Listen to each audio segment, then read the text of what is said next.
হ্যাঁ, আজকে আমরা আলোচনা করব একটি প্যারাগ্রাফের মাধ্যমে কিভাবে তুমি 20টির উপরে প্যারাগ্রাফ লিখতে পারবে। আচ্ছা, যা হোক, আজকে এই যে 20টি না, আরো অনেক বেশি, অর্থাৎ যত রকম সামাজিক সমস্যা সম্পর্কিত প্যারাগ্রাফ আছে সবগুলো তুমি লিখতে পারবে।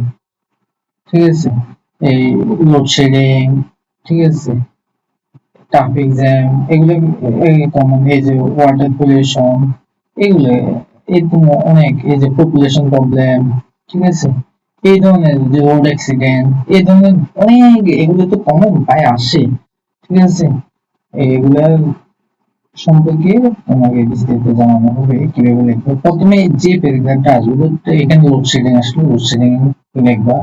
এরপরে এখানে লোডশেডিং ইজ, যদি ট্রাফিক জ্যাম আছে ট্রাফিক জ্যাম, এই যে এখানে টপিক নেম মানে কি, যে যে টপিকের উপর আসবে আর কি, ট্রাফিক জ্যাম আসলে ট্রাফিক জ্যাম, লোডশেডিং আসলে লোডশেডিং, এইভাবে তোমাকে লিখতে হবে।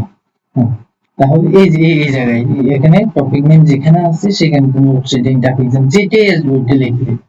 ঠিক আছে, এভাবে তুমি এই জায়গায় এখন অনেকের ধারণা এইটা হচ্ছে যে সবার জন্য, যারা ভালো খুব মুখস্থ করতে পারবে ওদের জন্য। এইটা হচ্ছে যে যারা খুব কম মুখস্থ রাখতে পারে, কম পারো, এ তাদের জন্য। একই টপিকের উপর লিখলে একটু নাম্বার কম দেয়, তাহলে যারা ভালো তাদের জন্য প্রযোজ্য। একটি প্যারাগ্রাফ দিয়ে দেয় এখানে, তাহলে তুমি এখানে কি লিখবে, ধরো তুমি ট্রাফিক জ্যাম লিখবে, তাহলে কি লিখবে, traffic jam is great and harmful problem.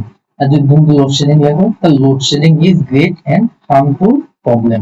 আর তুমি এখানে ধরো ট্রাফিক জ্যাম ইজ, তাহলে ট্রাফিক জ্যাম কি ইজ, এখানে যদি তুমি লোডশেডিং দাও তাহলে কি লোডশেডিং ইজ ভেরি, অথবা ট্রাফিক জ্যাম ইজ ভেরি।